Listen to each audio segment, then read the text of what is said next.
ವಿದ್ಯಾರ್ಥಿಗಳಿಗೆ ನಿಮಗೆಲ್ಲರಿಗೂ ಇಂದಿನ ವಿಡಿಯೋ ಕಾರ್ಯಕ್ರಮಕ್ಕೆ ಸ್ವಾಗತ. ವಿಡಿಯೋ ತರಗತಿಗೆ ಎಲ್ಲರಿಗೂ ಸ್ವಾಗತವನ್ನು ಕೋರ್ತಾ ಇಂದಿನ ತರಗತಿಯನ್ನು ಆರಂಭಿಸೋಣ. ನಾವು ಅಧ್ಯಾಯ 1 ಸಂಖ್ಯೆಗಳೊಂದಿಗಿನ ಆಟ ಈ ಅಧ್ಯಯನವನ್ನು ಮಾಡಿದ್ವಿ. ಇಂದಿನ ತರಗತಿಯಲ್ಲಿ ನಾವು 2 ಸಂಖ್ಯೆಗಳನ್ನು ಆರಿಸಿಕೊಂಡು, ಅಂದರೆ ಮೀನಾಕ್ಷಿ ಮತ್ತು ಸುಂದರಂ ಇಬ್ಬರು ಆಟ ಆಡಿರ್ತಕ್ಕಂಥ ಆಟಗಳು ಮತ್ತು ಅವರು ಈ ಆಟಗಳಲ್ಲಿ ಬಳಸಿರ್ತಕ್ಕಂಥ ಗಣಿತೀಯ ತಂತ್ರಾಂಶಗಳ ಬಗ್ಗೆ ನಾವು ನೋಡಿದ್ವಿ. ಏನಪ್ಪಾ ಅಂದರೆ ಅವರು 2 ಅಂಕೆಗಳನ್ನು ತಗೊಂಡ್ಬಿಟ್ಟು ಅದನ್ನು ಅದಲು ಬದಲು ಮಾಡಿ ಅವುಗಳನ್ನು ಕೂಡಿ ಅದರ ಮೊತ್ತವನ್ನು 11ರಿಂದ ಭಾಗಿಸಿದಾಗ ಅದರ ಶೇಷ 0 ಆಗುತ್ತೆ ಅಂತ ಹೇಳಿ ಒಂದು ಆಟ ಆಡಿದ್ರು. ಮತ್ತೆ ಮತ್ತೊಂದು ಆಟ 2 ಸಂಖ್ಯೆಗಳನ್ನು ತಗೊಂಡ್ಬಿಟ್ಟು ಅದನ್ನು ಅದಲು ಬದಲು ಮಾಡಿ ದೊಡ್ಡ ಸಂಖ್ಯೆಯಲ್ಲಿ ಚಿಕ್ಕ ಸಂಖ್ಯೆಯನ್ನ ಕಳೆದ್ಬಿಟ್ಟು ಬಂದಿರತಕ್ಕಂಥ ಮೊತ್ತವನ್ನ 9ರಿಂದ ಭಾಗಿಸಿದಾಗ ಶೇಷ 0 ಆಗುತ್ತೆ ಅಂತಲೂ ನೋಡಿದ್ವಿ ಅಲ್ವಾ ಮಕ್ಕಳೇ. ಹಾಗೆಯೇ 3 ಅಂಕೆಯ ಸಂಖ್ಯೆಗಳನ್ನ ತಗೊಂಡ್ಬಿಟ್ಟು ಅದನ್ನ ಅದಲು ಬದಲು ಮಾಡಿಬಿಟ್ಟು ಮತ್ತೆ ಬಂದಿರತಕ್ಕಂಥ ಶೇಷ 0 ಆಗೋದನ್ನ ನಾವು ನೋಡಿದ್ವಿ ರಚಿಸೋದನ್ನ. ಈಗ ಈ ತರಗತಿಯಲ್ಲಿ ನಾವು ಕೊಟ್ಟ 3 ಅಂಕಿಗಳಿಂದ 3 ಅಂಕಿಗಳ ಸಂಖ್ಯೆ ರಚಿಸುವುದು. ಕೊಟ್ಟ 3 ಅಂಕಿಗಳಿಂದ 3 ಅಂಕಿಗಳ ಸಂಖ್ಯೆ ರಚಿಸೋದು. ಅಂದರೆ ಹಿಂದೆನೂ ಕೂಡ 3 ಅಂಕಿಗಳ ಸಂಖ್ಯೆಗಳನ್ನು ತೆಗೆದುಕೊಂಡ್ಬಿಟ್ಟು ಅದಲು ಬದಲು ಮಾಡಿ ದೊಡ್ಡ ಸಂಖ್ಯೆಯಲ್ಲಿ ಚಿಕ್ಕ ಸಂಖ್ಯೆಯನ್ನು ಕಳೆದು 99ರಿಂದ ಭಾಗಿಸಿ ಬಂದಿರತಕ್ಕಂಥ ಮೊತ್ತವನ್ನ 99ರಿಂದ ಭಾಗಿಸಿದಾಗ ನಮಗೆ ಶೇಷ 0 ಉಳಿಯೋದನ್ನ ನೋಡಿದ್ವಿ.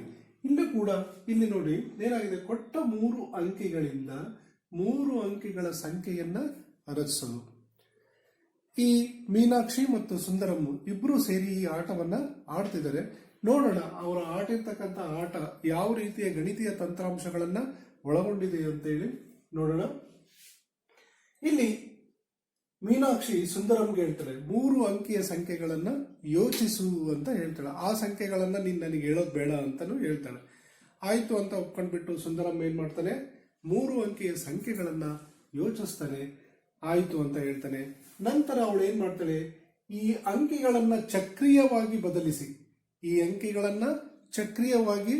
ಬದಲಿಸಿ ಬಂದಿರತಕ್ಕಂಥ ಮೊತ್ತವನ್ನ ಮೊದಲನೇ ಅಂಕೆಗೆ ಕೂಡು ಅಂತ ಹೇಳ್ತಾಳೆ. ಆಯ್ತು ಕೂಡಿದೆ ಅಂತ ಹೇಳ್ತಾನೆ. ಮತ್ತೆ ಅದೇ ರೀತಿ ಮೊದಲೇ ಇಟ್ಟಿರ್ತಕ್ಕಂಥ ಮೊತ್ತವನ್ನ ಮತ್ತೊಂದು ಬಾರಿ ಚಕ್ರೀಯವಾಗಿ ಬದಲಿಸಿ ಅದನ್ನು ಕೂಡ ಕೂಡು ಅಂತ ಹೇಳ್ತಾನೆ. ಅದನ್ನು ಕೂಡ ಅವನು ಸುಂದರಂ ಕೂಡ್ತಾನೆ. ಈಗ ಬಂದಿರತಕ್ಕಂಥ ಮೊತ್ತವನ್ನ ನಾನು 37ರಿಂದ ಭಾಗಿಸ್ತೀನಿ. ಆ ಭಾಗಿಸಿ ಆದ್ಮೇಲೆ ಶೇಷ 0 ಆಗುತ್ತೆ, ಯಾವುದೇ ಸಂಖ್ಯೆ ಅಲ್ಲಿ ಉಳಿಯಲ್ಲ ಅಂತ ಹೇಳ್ತಾನೆ. ನಿಜವಾಗ್ಲೂ ಸುಂದರಂ ಆಶ್ಚರ್ಯ ಆಗ್ತಾನೆ. ಅದೇಗ್ ಸಾಧ್ಯ ಅಂತ ಹೇಳಿ ಅವನು ಬಹಳ ಆಶ್ಚರ್ಯದಿಂದ ವರ್ತಿಸ್ತಾನೆ. ಇದನ್ನ ನಾವು ಇಲ್ಲಿ ನೋಡೋಣ, ಹೇಗೆ ಅವರು ಈ ಆಟವನ್ನ ಆಡಿದ್ರು ಸಂಖ್ಯೆಗಳೊಂದಿಗೆ ಅಂತ ಹೇಳಿ ನಾವು ನೋಡೋಣ. ನೋಡ್ರಿ, ಸುಂದರಂ ಏನ್ ಮಾಡ್ತಾನೆ, ಯೋಚಿಸಿದ 3 ಅಂಕೆಯ ಸಂಖ್ಯೆಗಳು 237 ಆಗಿರಲಿ ಅಂತ ಹೇಳಿ ತಗೊಂಡಿದ್ವಿ. ಏನು, ಸುಂದರಂ ಯೋಚಿಸಿದ 3 ಅಂಕೆಯ ಸಂಖ್ಯೆಗಳು 237 ಆಗಿರಲಿ ಅಂತ ತಗೊಂಡಿದೀವಿ. ಈ ಆರಿಸಿದ ಸಂಖ್ಯೆ ಏನಾಗಿರ್ಬೇಕು, ABC ಆಗಿರ್ಬೇಕು. ನಾವು ನೋಡ್ರಿ, ಎಗೆ 2ಕ್ಕೆ A, 3ಕ್ಕೆ B, 7ಕ್ಕೆ C ಅಂತ ಕೊಟ್ಟಿದ್ದೀವಿ. ABC ಆಗಿರಲಿ ಅಂತ ಅದನ್ನ ನಾವು ಇಲ್ಲಿ ಚಕ್ರೀಯವಾಗ್ಲೂ ಕೂಡ ಬರ್ಕೊಂಡಿದೀವಿ. ನೋಡ್ರಿ, ಇದನ್ನ ಸೈಕ್ಲಿಕ್ ಆರ್ಡರ್ ಅಂತ ಹೇಳಿ ಕರಿತೀವಿ ಇಂಗ್ಲಿಷ್ ನಲ್ಲಿ. ABC, ಎಗೆ 2, ಬಿಗೆ 3, ಸಿಗೆ 7 ಚಕ್ರೀಯವಾಗಿ ಬರ್ಕೊಂಡಿದೀವಿ.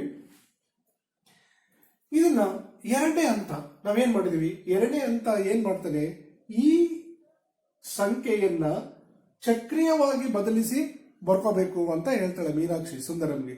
ಅದನ್ನ ಹ್ಯಾಕ್ ಮಾಡಿದರೆ ನೋಡ್ರಿ, ಅಂಕಿಗಳನ್ನ ಚಕ್ರೀಯವಾಗಿ ಬದಲಿಸಿ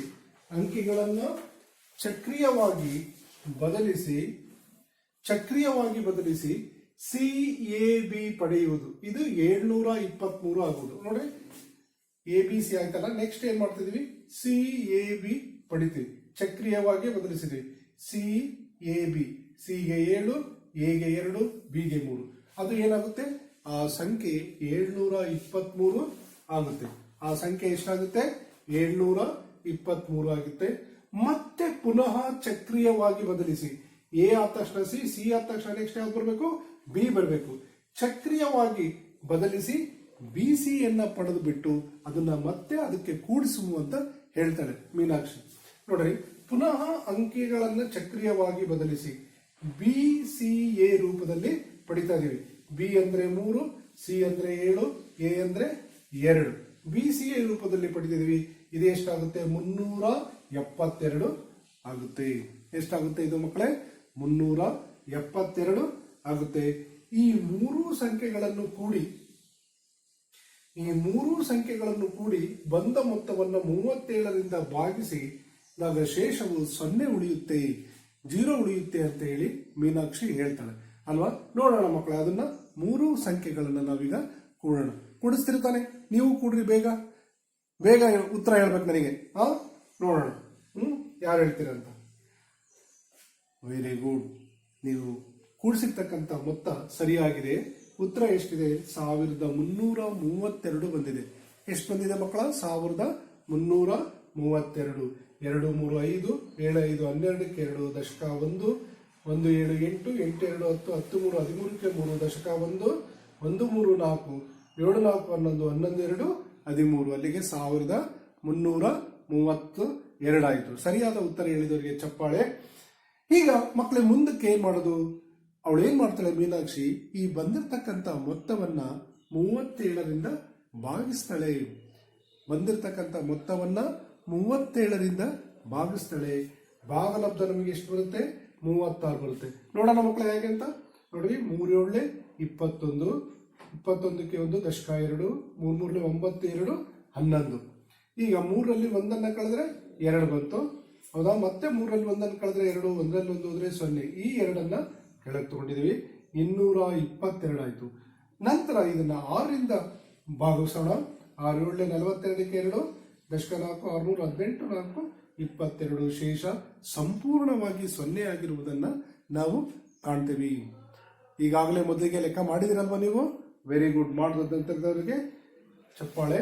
ಇಲ್ಲಿ ನೋಡ್ರಿ, ಇಲ್ಲಿ 0 ಬಂದಿದೆ, ಶೇಷ 0 ಆಗಿದೆ ಅಲ್ವಾ? ಶೇಷ 0 ಆಗಿರೋದ್ರಿಂದ ಇಲ್ಲಿ ಸುಂದರಂ ತುಂಬಾ ಚಕಿತರಾಗಿ, ನೀನು ಇಲ್ಲಿ ಬಳಸಿರ್ತಕ್ಕಂಥ ಗಣಿತೀಯ ತಂತ್ರಾಂಶ ಏನು ಅಂತ ಹೇಳಿ ಮೀನಾಕ್ಷಿಗೆ ಕೇಳ್ತಾರೆ. ಅವಳು ಹೇಳ್ತಾಳೆ, ಇದು ಅತ್ಯಂತ ಸುಲಭವಾದದ್ದು, ಇದು ಅತ್ಯಂತ ಸುಲಭವಾದ ಗಣಿತದ ತಂತ್ರಾಂಶ ಅಂತ ಹೇಳ್ತಾ, ನೋಡ್ರಿ, ಎಬಿಸಿಯನ್ನ ಯಾವ ರೂಪದಲ್ಲಿ ಬರ್ಕೊಳ್ತಾಳೆ? ವಿಸ್ತರಿಸಿದ ರೂಪದಲ್ಲಿ ಬರೆಯೋದಾದ್ರೆ 100A + 10B + C ಆಗುತ್ತೆ, ಹೌದಾ? ಇದನ್ನ ಎಬಿಸಿಯನ್ನ ನಾವು ವಿಸ್ತರಿಸಿದ ರೂಪದಲ್ಲಿ ಬರೆದಾಗ 100A + 10B + 1C ಆಗುತ್ತೆ. ಅದೇ ರೀತಿ CABಯನ್ನ ವಿಸ್ತರಿಸಿ ಬರೆದಾಗ 100C + 10A + 1B ಆಗುತ್ತೆ. ಅದೇ ರೀತಿ BCAಯನ್ನ ನಾವು ವಿಸ್ತರಿಸಿ ಬರೆದಾಗ 100B + 10C + A ಆಗುತ್ತೆ. ನೋಡ್ರಿ, ಇದು ಚಕ್ರೀಯವಾಗಿ ಬರ್ಕೊಂಡಿದ್ದು ಕೂಡ ಸರಿಯಾಗಿದೆ ಅಲ್ವಾ? ABC ಇದೆ, ನಂತರ CAB ಇದೆ, ನಂತರ BCA ಇದೆ, ಹೌದಾ? ಚಕ್ರೀಯವಾಗಿ ಸರಿಯಾಗಿ ನಾವು ಬದಲಿಸಿ ಬರ್ಕೊಂಡಾಗ ಆ ಅಂಕಿಗಳನ್ನ ಈ ರೀತಿ ಕೂಡಿಸ್ತೀವಿ. ABC + CAB + BCA. ಇದನ್ನ ಅಷ್ಟನ್ನು ಸರಳ ರೂಪಕ್ಕೆ ತಂದಾಗ ಏನಾಗುತ್ತೆ? 111 × A + B + C ಆಗುತ್ತೆ. 111 × A + B + C ಆಗುತ್ತೆ. ಅವೇನಾಗಿರುತ್ತೆ? ಅದನ್ನ ಸರಳ ರೂಪಕ್ಕೆ ತಂದಾಗ 37 × 3 ಆಗಿ × A + B + C ಆಗುತ್ತೆ. ಇದೇನಾಗುತ್ತೆ? ಇದು ಸಂಪೂರ್ಣವಾಗಿ 37ರಿಂದ ಭಾಗವಾಗುತ್ತದೆ ಅಂತೇಳಿ ನಾವು ನಿಸ್ಸಂಕೋಚವಾಗಿ ನಿಸ್ಸಂದೇಹವಾಗಿ ಹೇಳಬಹುದಾಗುತ್ತೆ ಅಲ್ವಾ ಮಕ್ಕಳೇ? ನೋಡ್ರಿ, ಈ ರೀತಿಯಾಗಿ ಮೀನಾಕ್ಷಿ ಮತ್ತು ಸುಂದರಮ್ಮ ಏನ್ ಮಾಡ್ತಾರೆ? ಕೊಟ್ಟ 3 ಅಂಕಿಗಳಿಂದ 3 ಅಂಕಗಳ ಸಂಖ್ಯೆಯನ್ನ ರಚಿಸಿಬಿಟ್ಟು ಅದನ್ನ 37ರಿಂದ ಭಾಗಿಸಿದಾಗ ಶೇಷವು 0 ಆಗುತ್ತೆ ಅಂತ ಹೇಳ್ತಾರೆ. ಅರ್ಥವಾಗಿದೆ ಅಲ್ವಾ ಮಕ್ಕಳೇ? ನಾವು ಎಷ್ಟು ಬಗೆಯ ಆಟಗಳನ್ನ ಆಡಿದ್ವಿ ಈ ಅಧ್ಯಾಯದಲ್ಲಿ ಅಂದ್ರೆ, ಮೊದಲಿಗೆ 2 ಅಂಕೆಯ ಸಂಖ್ಯೆಗಳನ್ನು ತೆಗೆದುಕೊಂಡು ಅವನ್ನ ಏನ್ ಮಾಡಿದ್ವಿ? ಅದಲು ಬದಲು ಮಾಡಿ ಬರೆದ್ಬಿಟ್ಟು ಅದನ್ನ ಮೊತ್ತವನ್ನ ನಾವೇನ್ ಮಾಡಿದ್ವಿ? ಇಲ್ಲಿ ಮೊತ್ತವನ್ನ 11ರಿಂದ ಭಾಗಿಸಿದಾಗ ಶೇಷ 0 ಉಳಿದಿದ್ದು, ಮತ್ತೆ ಮುಂದಿನ ಒಂದು ಹಂತದಲ್ಲಿ 2 ಅಂಕೆಗಳನ್ನ ತೆಗೆದುಕೊಂಡ್ಬಿಟ್ಟು ಅವನ್ನ ಮತ್ತೆ ಅದಲು ಬದಲು ಮಾಡಿ ಬರೆದು ದೊಡ್ಡ ಸಂಖ್ಯೆಯಲ್ಲಿ ಚಿಕ್ಕ ಸಂಖ್ಯೆಯನ್ನು ಕಳೆದು ಬಂದಿರತಕ್ಕಂಥ ಮೊತ್ತವನ್ನ 9ರಿಂದ ಭಾಗಿಸಿದಾಗ ಶೇಷ 0 ಆಗಿರುವುದು ನಾವು ನೋಡಿದೀವಿ. ಮತ್ತೆ ಇನ್ನೊಂದು ಬಗೆಯ ಆಟವನ್ನು ಕೂಡ ನಾವು ನೋಡಿದೀವಿ. ಏನಪ್ಪಾ? 3 ಅಂಕೆಯ ಸಂಖ್ಯೆಗಳನ್ನ ತೆಗೆದುಕೊಂಡ್ಬಿಟ್ಟು ಅದಲು ಬದಲು ಮಾಡಿಬಿಟ್ಟು ಬರೆದು ಮತ್ತು ದೊಡ್ಡ ಸಂಖ್ಯೆಯಲ್ಲಿ ಚಿಕ್ಕ ಸಂಖ್ಯೆಯನ್ನು ಕಳೆದುಬಿಟ್ಟು ಬಂದಿರತಕ್ಕಂಥ ಮೊತ್ತವನ್ನು 99ರಿಂದ ಭಾಗಿಸಿದಾಗ ಅಲ್ಲಿಯೂ ಕೂಡ ಶೇಷ ಸೊನ್ನೆಯಾಗುವುದನ್ನು ನಾವು ಕಂಡುಕೊಂಡಿದ್ದೀವಿ. ಇಲ್ಲಿ ಪುನಃ ಏನ್ ಮಾಡ್ತಾರೆ, ಮೀನಾಕ್ಷಿ ಮತ್ತು ಸುಂದರಂ 3 ಅಂಕಿಗಳ ಸಂಖ್ಯೆಗಳನ್ನು ತಗೊಂಡ್ಬಿಟ್ಟು ಅವನು ಚಕ್ರೀಯವಾಗಿ ABC plus BCA plus CAB ಈ ರೂಪದಲ್ಲಿ 3 ಸಂಖ್ಯೆಗಳನ್ನು ಕೂಡಿ ಬಂದಿರತಕ್ಕಂಥ ಮೊತ್ತವನ್ನು 37ರಿಂದ ಭಾಗಿಸಿದಾಗ ಶೇಷವು 0 ಆಗುವುದು ಅಂತ ಹೇಳಿ ಅವರು ಹೇಳಿದ್ದಾರೆ. ಇಲ್ಲಿ ಇದನ್ನು ಕೂಡ ಗಣಿತೀಯ ತಂತ್ರಾಂಶದ ರೂಪದಲ್ಲೂ ಕೂಡ ನಾವು ನೋಡಿದ್ವಿ. ಅದು ಸರಿಯಾಗಿ ತಾಳೆಯಾಗಿದೆ. ಅವರು ಮಾಡಿರ್ತಕ್ಕಂಥ ಆಟ ಕೂಡ ಗಣಿತೀಯವಾಗಿಯೂ ಕೂಡ ಕರಾರುವಕ್ಕಾಗಿದೆ ಅಂತ ಹೇಳ್ತಾ, ಇದು ನಿಮಗೆ ಅರ್ಥವಾಗಿದೆ ಅನ್ಕೊಂತ ನಾವು ಮುಂದಿನ ವಿಭಾಗಕ್ಕೆ ಹೋಗೋಣ ಮಕ್ಕಳೇ. ಆಯ್ತಾ?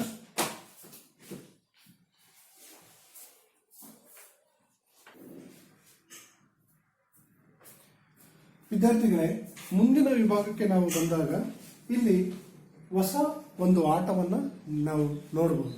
ಏನಿದು ಹೊಸ ಆಟ? ಅಂಕಿಗಳ ಸ್ಥಾನದಲ್ಲಿ ಅಕ್ಷರಗಳು. ಅಂಕಿಗಳ ಸ್ಥಾನದಲ್ಲಿ ಅಕ್ಷರಗಳು. ಈ ಆಟವನ್ನು ನೋಡೋದಾದ್ರೆ ಇಲ್ಲಿ ಏನಾಗುತ್ತೆ, ನಾವು ಅಂಕಿಗಳ ಸ್ಥಾನದಲ್ಲಿ ಅಕ್ಷರಗಳನ್ನು ಹಾಕಿದಾಗ ದೊರೆಯುವ ಸಂಖ್ಯೆಗಳ ಸಮಸ್ಯೆಗಳಿವು. ಅಂಕಿಗಳ ಸ್ಥಾನದಲ್ಲಿ ಅಕ್ಷರಗಳನ್ನು ಹಾಕಿದಾಗ ದೊರೆತಕ್ಕಂಥ ಸಮಸ್ಯೆ, ದೊರೆಯುವ ಸಂಖ್ಯೆಗಳ ಸಮಸ್ಯೆ. ಇದು ಒಂದು ರೀತಿಯಲ್ಲಿ ನಾವು ಸಂಕೇತಾಕ್ಷರಗಳನ್ನು ಭೇದಿಸಿದಂತೆ. ಇದು ಏನಾಗುತ್ತೆ, ಇದು ಸಂಕೇತಾಕ್ಷರಗಳಿಂದ ಅರ್ಥವನ್ನ ಭೇದಿಸಿದಂತೆ. ಸಂಕೇತಗಳನ್ನ ನಾವು ಅದರ ಅರ್ಥವನ್ನು ಭೇದಿಸಿದಂತೆ ಆಡ್ತಕ್ಕಂಥ ಆಟ. ಇಲ್ಲಿ ಏನಾಗುತ್ತೆ ಅಂದ್ರೆ, ಇದನ್ನ ನಾವು 2 ಕ್ರಿಯೆಗಳಿಗೆ ಮಾತ್ರ ಬಳಸ್ಕೊಳ್ತಾ ಇದ್ದೇವೆ, ಸಂಕಲನ ಮತ್ತು ಗುಣಾಕಾರ. ಸಂಕಲನ ಮತ್ತು ಗುಣಾಕಾರ ಈ 2 ಕ್ರಿಯೆಗಳಿಗೆ ಬಳಸ್ಕೊಂಡ್ಬಿಟ್ಟು ಇಲ್ಲಿ ನಾವು ಏನ್ ಮಾಡ್ತೀವಿ, ಯಾವ ಸಂಕೇತಾಕ್ಷರ ಯಾವ ಸಂಖ್ಯೆಯನ್ನ ಪ್ರತಿನಿಧಿಸುತ್ತೆ ಅನ್ನೋದನ್ನ ನಾವು ನೋಡ್ತೀವಿ. ಇದನ್ನ ಹೇಗೆ ಕಂಡುಹಿಡಿತಕ್ಕಂಥದ್ದು ಅನ್ನೋದು ನಮ್ಮ ಗುರಿಯಾಗಿದೆ. ನೋಡಿ ಮಕ್ಕಳ, ಇಲ್ಲಿ ಅಂಕಿಗಳ ಸ್ಥಾನದಲ್ಲಿ ಅಕ್ಷರಗಳು ಅಂದ್ರೆ ನಾವು ಸಂಕೇತಾಕ್ಷರಗಳನ್ನು ಬಳಸ್ಕೊಂಡ್ಬಿಟ್ಟು ಆ ಸಂಕೇತಾಕ್ಷರಗಳಿಗೆ ಯಾವ ಅಂಕೆಗಳು ಸರಿ ಹೊಂದುತ್ತವೆ ಅಂತ ಹೇಳಿ ನಾವು ಆ ಸಮಸ್ಯೆಯನ್ನ ಬಿಡಿಸಿಬಿಟ್ಟು ಆ ಸಂಕೇತಾಕ್ಷರಗಳಿಗೆ ಉತ್ತರಗಳನ್ನು ಕಂಡುಕೋಬೇಕಾಗುತ್ತೆ. ಇಲ್ಲಿ 2 ನಿಯಮಗಳು ಕಂಡು ಬರ್ತವೆ. ಇಲ್ಲಿ ನಮಗೆ 2 ನಿಯಮಗಳು ಕಂಡು ಬರ್ತವೆ. ಆ 2 ನಿಯಮಗಳು ಏನಪ್ಪಾ ಅಂತಂದ್ರೆ, ಮೊದಲನೇ ನಿಯಮ, ಒಂದು ಸಂಕೇತಾಕ್ಷರಕ್ಕೆ ಒಂದೇ ಅಂಕಿ ಇರುತ್ತೆ. ಒಂದು ಸಂಕೇತಾಕ್ಷರಕ್ಕೆ ಒಂದೇ ಅಂಕಿ ಇರುತ್ತೆ. ಅಂದ್ರೆ ಒಂದು ಸಂಕೇತಾಕ್ಷರವನ್ನ ಒಂದು ಅಂಕಿ ಮಾತ್ರ ಪ್ರತಿನಿಧಿಸುತ್ತದೆ ಅಂತ ಹೇಳಿ ನಾವು ತಿಳ್ಕೋಬೇಕು. ಅದೇ ರೀತಿ ಒಂದು ಅಂಕೆಯನ್ನು ಒಂದೇ ಒಂದು ಸಂಕೇತಾಕ್ಷರ ಪ್ರತಿನಿಧಿಸುತ್ತೆ ಅಂತ ಹೇಳಿ ನಾವು ತಿಳ್ಕೋಬೇಕು. ಇದು ಮೊದಲನೇ ನಿಯಮ. ಅರ್ಥ ಆಯ್ತಲ್ಲ ಮಕ್ಕಳೇ? ಒಂದು ಸಂಕೇತಾಕ್ಷರ ಕೇವಲ ಒಂದು ಅಂಕಿಯನ್ನು ಪ್ರತಿನಿಧಿಸುತ್ತದೆ. ಅದೇ ರೀತಿ ಒಂದು ಅಂಕಿಯು ಕೇವಲ ಒಂದು ಸಂಕೇತಾಕ್ಷರವನ್ನ ಪ್ರತಿನಿಧಿಸುತ್ತೆ ಅಂತ ಹೇಳಿ ನಾವು ತಿಳ್ಕೋಬೇಕು. ಇದು ಮೊದಲನೇ ನಿಯಮ. ಎರಡನೇ ನಿಯಮ ಏನಪ್ಪಾ ಅಂತಂದ್ರೆ, ಇಲ್ಲಿ ಸಂಖ್ಯೆಗಳು ಅಂದ ತಕ್ಷಣ ನಾವು ಕರಾರುವಕ್ಕಾಗಿ ಕೇವಲ ಒಂದೇ ಸಂಖ್ಯೆಯನ್ನ ಬರಿತೀವಿ. ಅದೇನಾಗಿರ್ಬೋದು, ಈಗ ನೋಡ್ರಿ, ಫಾರ್ ಎಕ್ಸಾಂಪಲ್ 63 ಅಂತ ಇದ್ರೆ 63 ಮಾತ್ರ ಬರಿಬೇಕಾಗುತ್ತೆ. ಹೌದಾ? 63 ಅಂತ ಇದ್ರೆ ನಾವು 63 ಮಾತ್ರ ಬರಿತೀವಿ. ಆದರೆ ಅದ್ರ ಜೊತೆಗೆ 063 ಅಂತ ಆಗ್ಲಿ ಅಥವಾ 0063 ಅಂತ ಆಗ್ಲಿ ಬರೆಯುವಾಗಿಲ್ಲ. ಹಾಗೆ ಬರುದ್ರೆ ಅದು ತಪ್ಪಾಗುತ್ತದೆ. ಅರ್ಥ ಆಯ್ತಾ ಮಕ್ಕಳೇ? ನಾವು ಇಲ್ಲಿ ಅಂಕೆಗಳು ಅಥವಾ ಸಂಖ್ಯೆಗಳು ಅಂತ ತಗೊಂಡಾಗ ಕರಾರುವಕ್ಕಾಗಿ ಬರೀಬೇಕಾಗತ್ತೆ. ಫಾರ್ ಎಕ್ಸಾಂಪಲ್ 63 ಅಂತ ಹೇಳಿ ತಗೊಂಡ್ರೆ ಆ 63ಕ್ಕೆ ಕೇವಲ 63 ಅಂತಾನೆ ಬರಿಬೇಕು. ಅದ್ರ ಜೊತೆಗೆ 063 ಅಂತ ಹೇಳಿ ಬರೆಯುವಾಗಿಲ್ಲ ಅಥವಾ 0063 ಅಂತಲೂ ಕೂಡ ಬರೆಯುವಾಗಿಲ್ಲ. ಅರ್ಥ ಆಯ್ತಾ ಮಕ್ಕಳೇ? ತಿಳಿತಲ್ವಾ? ಈಗ ಇವುಗಳ ಆಟವನ್ನ ನಾವು ಶುರು ಮಾಡೋಣ. ಹೇಗೆ ಅಂತ ನಿಮಗೆ ಗೊತ್ತಾಗುತ್ತೆ. ಮೊದಲಿಗೆ ಸಂಕೇತಾಕ್ಷರಗಳನ್ನ ಬರ್ಕೊಂಡ್ಬಿಟ್ಟು ಅವುಗಳಿಗೆ ಯಾವ ಅಂಕೆಗಳು ಸರಿ ಹೊಂದುತ್ತವೆ ಅಂತ ಹೇಳ್ತಾ ಈ ಆಟಗಳನ್ನ ಶುರು ಮಾಡೋಣ. ರೆಡಿ ಇದೀರಾ ಮಕ್ಕಳೇ? Very good.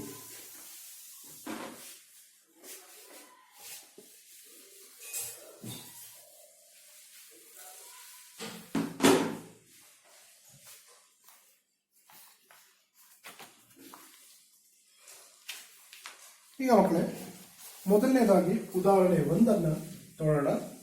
ಉದಾಹರಣೆ ಒಂದನ್ನು ತಗೊಳ್ಳೋಣ. ಕೆಳಗಿನ ಮೊತ್ತದಲ್ಲಿ ಕ್ಯೂ ಅನ್ನು ಕಂಡುಹಿಡಿಯಿರಿ. ಕೆಳಗಿನ ಮೊತ್ತದಲ್ಲಿ ಕ್ಯೂ ಅನ್ನು ಕಂಡುಹಿಡಿಯಿರಿ. ಕೆಳಗಿನ ಮೊತ್ತದಲ್ಲಿ ಕ್ಯೂ ಅನ್ನು ಕಂಡು ಹಿಡಿಯಿರಿ. 31 ಕ್ಯೂ ಪ್ಲಸ್ 1 ಕ್ಯೂ 3 501.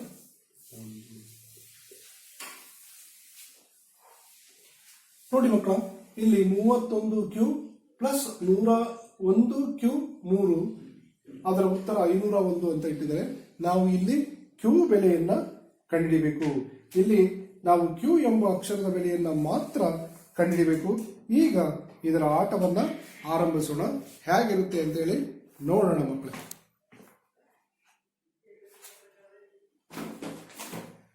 ಇಲ್ಲಿ ಯಾವ ಅಕ್ಷರವನ್ನ ಕಂಡುಹಿಡಿಯಬೇಕು ಅನ್ನೋದನ್ನ ಮೊದಲು ತಗೊಳ್ಳೋಣ. ನಾವು ಕ್ಯೂ ಅನ್ನ ಕಂಡುಹಿಡಿಯಬೇಕಾಗಿದೆ. We have to find out Q ಅಂತ. ಇಲ್ಲಿ ಕ್ಯೂಗೆ ಯಾವ ಬೆಲೆಯನ್ನ ಹಾಕಿದ್ರೆ ಇಲ್ಲಿ 1 ಬರುತ್ತೆ ಅನ್ನೋದನ್ನ ನಾವು ಮೊದಲಿಗೆ ನೋಡ್ಕೋಬೇಕು. ಅದೇ ರೀತಿ ಕ್ಯೂ ಬೆಲೆಯನ್ನ ಕಂಡುಹಿಡಿದ್ರೆ ಸಾಕು. ಮತ್ತೆ ನಂತರದಲ್ಲಿ ಇಲ್ಲಿ ಕ್ಯೂ ಬೆಲೆಗೆ ಅಂಕೆಯನ್ನು ಹಾಕಿದರೆ ಸರಿಯಾದ ಉತ್ತರ ಬರುತ್ತೆ ಅಂತ ನೋಡೋಣ. ಈಗ ನಾವು ಕ್ಯೂಗೆ ಇಲ್ಲಿ 1 ಬರಬೇಕು ಅಂದ್ರೆ ಕ್ಯೂ ಇಸ್ ಈಕ್ವಲ್ ಟು 8 ಹಾಕೋಣ. ನೋಡೋಣ 8 ಹಾಕಿದ್ರೆ ಎಷ್ಟು ಬರುತ್ತೆ. ಈಗ ಆಕ್ಚುಲಿ ನಮಗೇನಾಗಬೇಕು, ಕ್ಯೂ ಪ್ಲಸ್ 3 ಎಷ್ಟಾಗುತ್ತೆ ಅಂತ ನೋಡೋಣ. 8 ಪ್ಲಸ್ 3 ಇಸ್ ಈಕ್ವಲ್ ಟು ಎಷ್ಟಾಯ್ತು ಮಕ್ಕಳೇ? 11 ಆಯ್ತು. 8 ಪ್ಲಸ್ 3 ಇಸ್ ಈಕ್ವಲ್ ಟು ಎಷ್ಟಾಯ್ತು? 11 ಆಯ್ತು ಅಲ್ವಾ? 8 ಪ್ಲಸ್ 3 11. ಮತ್ತೆ ಈ ಕ್ಯೂಗೆ 8 ಹಾಕ್ದಾಗ, ಹೌದಾ, ಇಲ್ಲಿ ಕ್ಯೂಗೆ 8 ಹಾಕ್ದಾಗ ಮತ್ತೆ ಮೇಲೆ ಎಷ್ಟಿದೆ? 1 ಇದೆ. ಇಲ್ಲಿ ದಶಕ 1 ಬಂದಿದೆ. ಅಲ್ಲಿಗೆ ಎಷ್ಟಾಯ್ತು? 8 1 9 9 1 10ಕ್ಕೆ 0 ಬಂತು ಅಲ್ವಾ ಮಕ್ಕಳೇ? ಮುಂದೆ ನಂತರ ಎಷ್ಟಿದೆ? 3 ಇದೆ, ಹೌದಾ? ಪ್ಲಸ್ 1 ಇದೆ, ಮತ್ತೆ ದಶಕ 1 ಇದೆ. ಅಲ್ಲಿಗೆ ಎಷ್ಟಾಯ್ತು? 5 ಆಗುತ್ತೆ ಅಲ್ವಾ ಮಕ್ಕಳೇ? 5 ಬರುತ್ತೆ.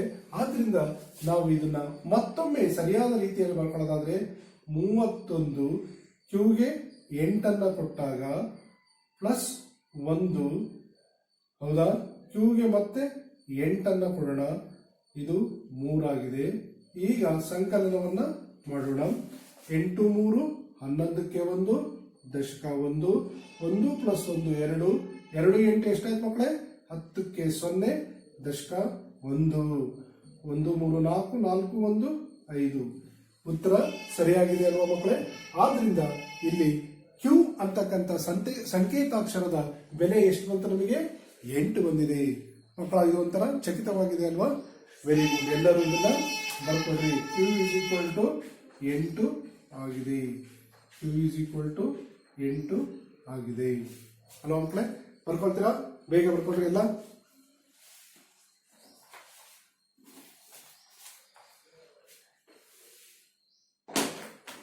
ನೀವೆಲ್ಲ ಬರ್ಕೊಂಡಿದ್ದೀರಾ? ಈಗ ಮುಂದಿನ ಉದಾಹರಣೆಗೆ ಹೋಗೋಣ. ಉದಾಹರಣೆ 2ಕ್ಕೆ ಹೋಗೋಣ.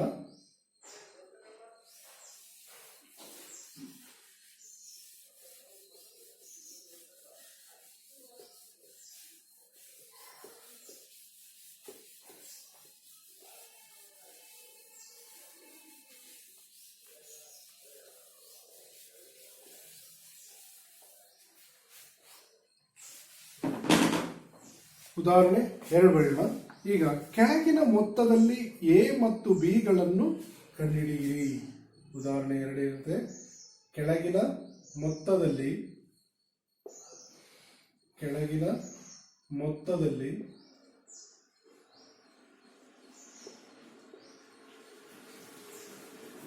ಎ ಮತ್ತು ಬಿ ಯನ್ನು ಕಂಡುಹಿಡಿಯಿರಿ. ಕೆಳಗಿನ ಮೊತ್ತದಲ್ಲಿ ಎ ಮತ್ತು ಬಿ ಯನ್ನು ಕಂಡುಹಿಡಿಯಿರಿ. A plus A plus A.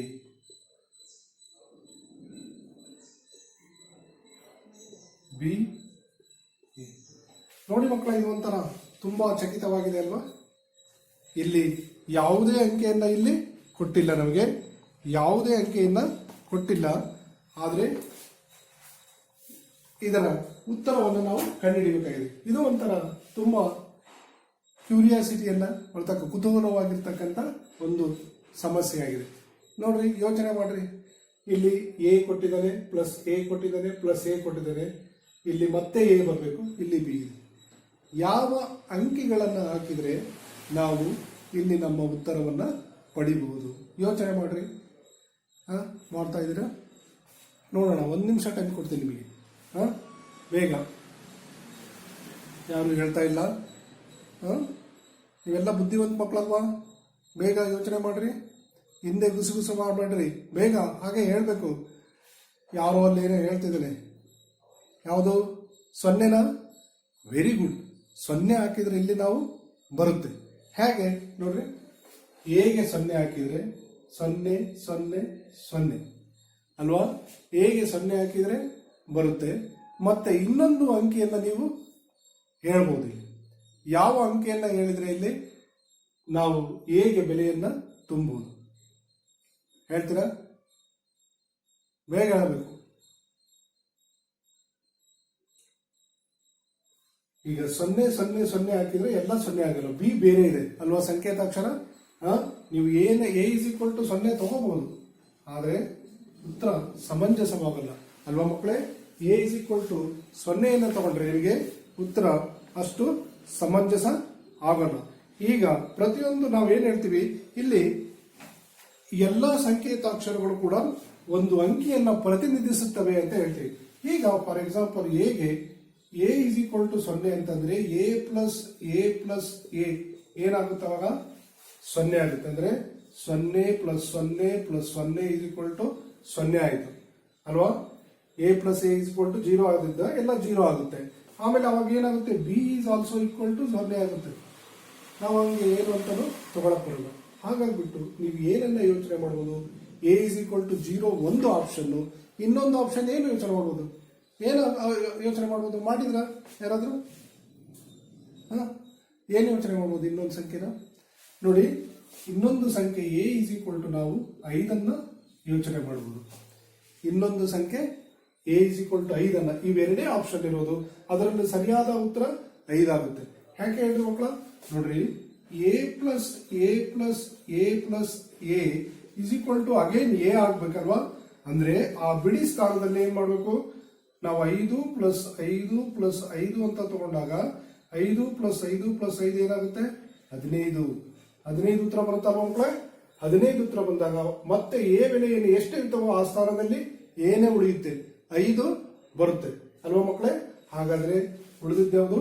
1. B is equal to 1 ಆಗುತ್ತೆ ಅಲ್ವಾ ಮಕ್ಕಳೇ? Therefore A plus A is equal to B A ಅನ್ನೋದಾದ್ರೆ 5 ಪ್ಲಸ್ 5 ಇಸ್ ಈಕ್ವಲ್ ಟು 15 ಹೌದಾ? Therefore A is equal to 5, B is equal to 1. ಸರಿನಾ ಮಕ್ಕಳೇ? ತುಂಬಾ ಕುತೂಹಲವಾಗಿದೆ ಅಲ್ವಾ? ಬೇಗ ಬರ್ಕೊಳ್ಳಿ ಇದನ್ನು.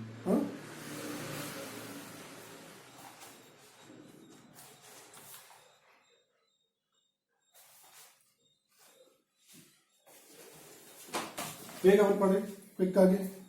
ಮುಂದಿನ ಲೆಕ್ಕಕ್ಕೆ ಹೋಗೋಣ. ನೋಡಿ ಮಕ್ಕಳ, ಈಗ ನಾನು ಮುಂದಿನ ಲೆಕ್ಕವನ್ನ ಬರೆದಿದ್ದೀನಿ. ಇಲ್ಲಿ ಉದಾಹರಣೆ 3 ಎ ಮತ್ತು ಬಿ ಗಳ ಬೆಲೆ ಕಂಡುಹಿಡಿಯಿರಿ ಅಂತ ಹೇಳಿದ್ದೀನಿ. ಬಿ ಎ ಇಂಟು ಬಿ3 ಇಸ್ ಈಕ್ವಲ್ ಟು 57 ಎ ಅಂತ ಬರಬೇಕು. ಈ ಒಂದು ಸಮಸ್ಯೆಯಲ್ಲಿ ನಾವು ಎ ಮತ್ತು ಬಿ ಗಳನ್ನ ಕಂಡುಹಿಡಿಯಬೇಕು. ಹೇಗೆ ಮಾಡ್ತೀರಾ ಮಕ್ಕಳೇ? ನೋಡಿ, ಈ ಸಂಖ್ಯೆಗಳೊಂದಿಗಿನ ಆಟ ಈ ಅಧ್ಯಾಯದ ಪೇಜ್ ನಂಬರ್ 9ರಲ್ಲಿ ಉದಾಹರಣೆ 3 ಅಂತ ಲೆಕ್ಕ ಇದೆ. ಪೇಜ್ ನಂಬರ್ 9ರಲ್ಲಿ ಉದಾಹರಣೆ 3 ಅಂತ ಲೆಕ್ಕ ಇದೆ. ಇದರಲ್ಲಿ ಸವಿವರವಾಗಿ ಈ ಲೆಕ್ಕವನ್ನ ಹೇಗೆ ಮಾಡೋದು ಅಂತ ಹೇಳ್ಬಿಟ್ಟು ಹೇಳಿದರೆ ನೀವು ನೋಡ್ಕೊಳ್ಳಿ ಮಕ್ಕಳೇ. ಇಲ್ಲಿ ಏನ್ ಕೊಡ್ರ ನಮಗೇನ್ ಮಾಡಿದರೆ ಪರಿಹಾರವಾಗಿ ನಾವು ಏನಂತ ತಗೋಬಹುದು? ಪರಿಹಾರವಾಗಿ ಎ ಮತ್ತು ಬಿ ಬೆಲೆಗಳನ್ನ ಕಂಡುಹಿಡಿಯಬೇಕಾಗಿದೆ. ಇಲ್ಲಿ ಬಿಡಿ ಸ್ಥಾನ 3 ಇಂಟು ಎಗಳ ಗುಣಲಬ್ಧ ಎ ಬಂದಿದೆ. ಇಲ್ಲಿ ಬಿಡಿ ಸ್ಥಾನ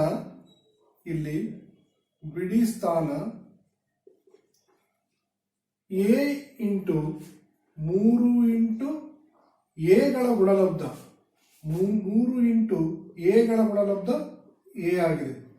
ಇಲ್ಲಿ ಬಿಡಿ ಸ್ಥಾನ 3 ಇಂಟು ಎಗಳ ಗುಣಲಬ್ಧ ಎ ಆಗಿದೆ. ಹೌದಾ? ಈ ಎ ಅನ್ನು ಕೂಡುವುದರಿಂದ ಎ ಇಸ್ ಈಕ್ವಲ್ ಟು 0 ಅಥವಾ 5 ಆಗಿರಬೇಕು. ಎ ಯನ್ನು ಕೂಡುವುದರಿಂದ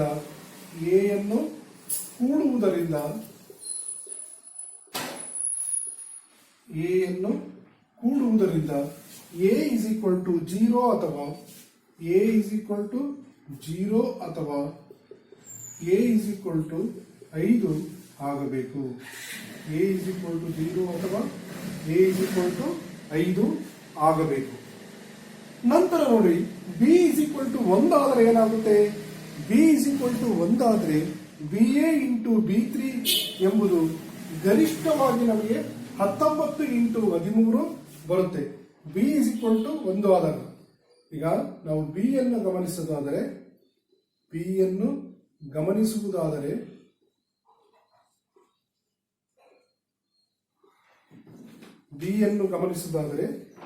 ಇಸ್ ಈಕ್ವಲ್ ಟು 1 ಆದಾಗ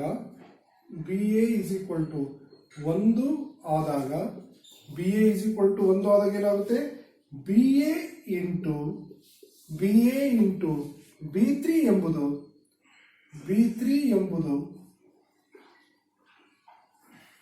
ಕನಿಷ್ಠ ಎಷ್ಟಾಗುತ್ತೆ? ಬಿ ಎ ಇಂಟು ಬಿ3 ಎಂಬುದು ಕನಿಷ್ಠ 30 ಇಂಟು 33 ಆಗುವುದು. 30 ಇಂಟು 33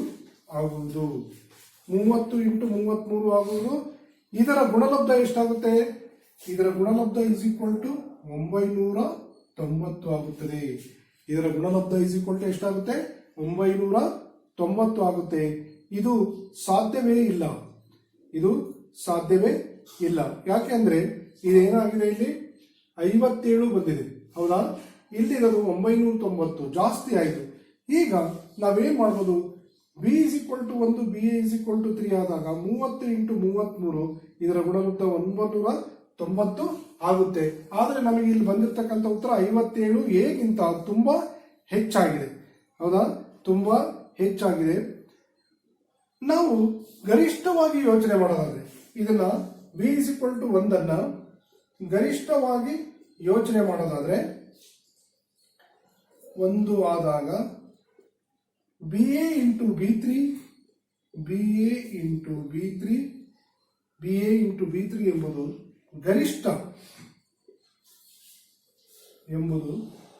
ಗರಿಷ್ಠ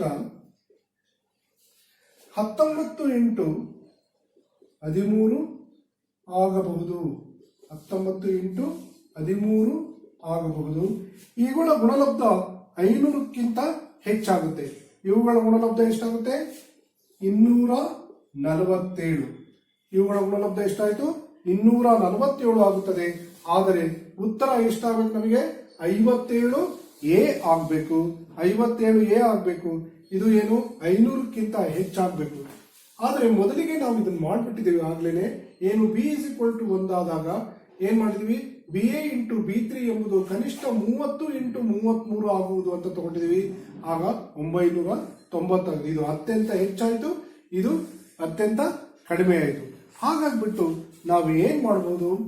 ಇಲ್ಲಿ 57 ಹೇಗಿಂತ ತುಂಬಾ ಇದು ಕಡಿಮೆ ಆಗಿರೋದ್ರಿಂದ ನಾವು ಮುಂದೆ ಏನ್ ಮಾಡಬಹುದು? ಆದ್ದರಿಂದ ಬಿ ಇಸ್ ಈಕ್ವಲ್ ಟು 2 ಆದಾಗ ಇದು ಸರಿಯಾಗುತ್ತೆ. ಬಿ ಇಸ್ ಈಕ್ವಲ್ ಟು 2 ಆದಾಗ ಈ ಎರಡು ಅಂಶಗಳನ್ನು ಒಟ್ಟಿಗೆ ಗಮನಿಸುತ್ತಾ ಬಿ ಇಸ್ ಈಕ್ವಲ್ ಟು 2 ಆದಾಗ ಏನಾಗುತ್ತೆ ನೋಡೋಣ. ಬಿ ಇಸ್ ಈಕ್ವಲ್ ಟು 2 ಆದಾಗ ಗುಣಲಬ್ಧವು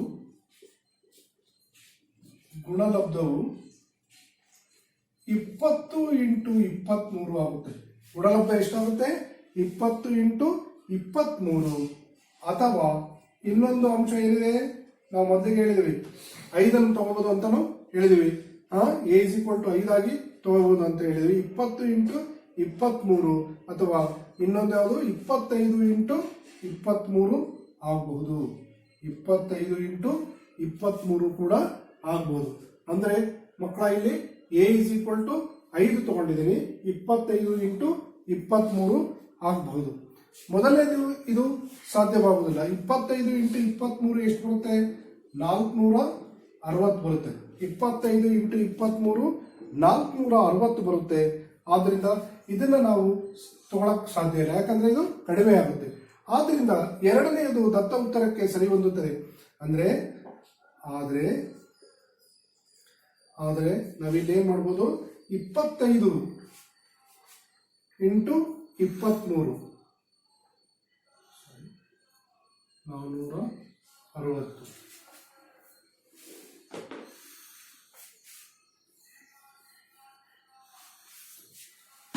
25 into 23 is equal to 575. 25 into 23 is equal to 575 ಆಗುತ್ತೆ. ಆದ್ದರಿಂದ ನಾವು ಉತ್ತರವಾಗಿ ಏನಂತ ಹೋಗೋದು? ಆದ್ದರಿಂದ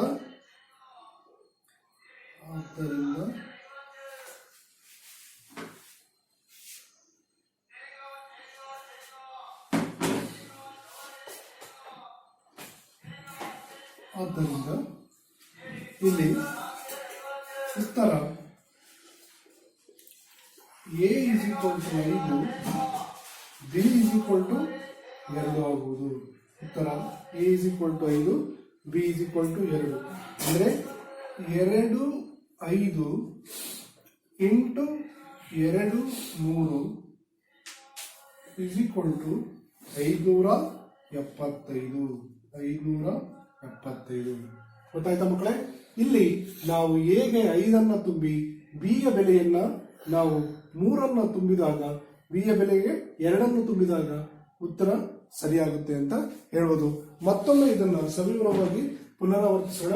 ನೋಡ್ರಿ, ಇಲ್ಲಿ ಉದಾಹರಣೆ ಎ ಮತ್ತು ಬಿ ಗಳ ಬೆಲೆ ಕಂಡುಹಿಡಿಯಿರಿ ಅಂತ ಹೇಳಿದರೆ BA into B3 is equal to 57 A ಅಂತ. ಇಲ್ಲಿ ನಾವು ಎ ಮತ್ತು ಬಿ ಗಳಿಗೆ ಬೆಲೆಯನ್ನ ಕೊಡ್ತಾ ಬರೋಣ. ಈಗ ನಾವು ಇಲ್ಲಿ ಬಿಡಿ ಸ್ಥಾನ 3 ಇಂಟು ಎಗೆ ಇಸ್ ಈಕ್ವಲ್ ಟು ಏನ್ ಬರಬೇಕು? ಉತ್ತರ ಏನೇ ಬರಬೇಕು ಪುನಃ. ಆದ್ರಿಂದ ಇಲ್ಲಿ 0 ಹಾಕ್ಬೋದು. 3 ಇಂಟು 0 ಹಾಕಿದ್ರೆ 0 ಆಗುತ್ತೆ.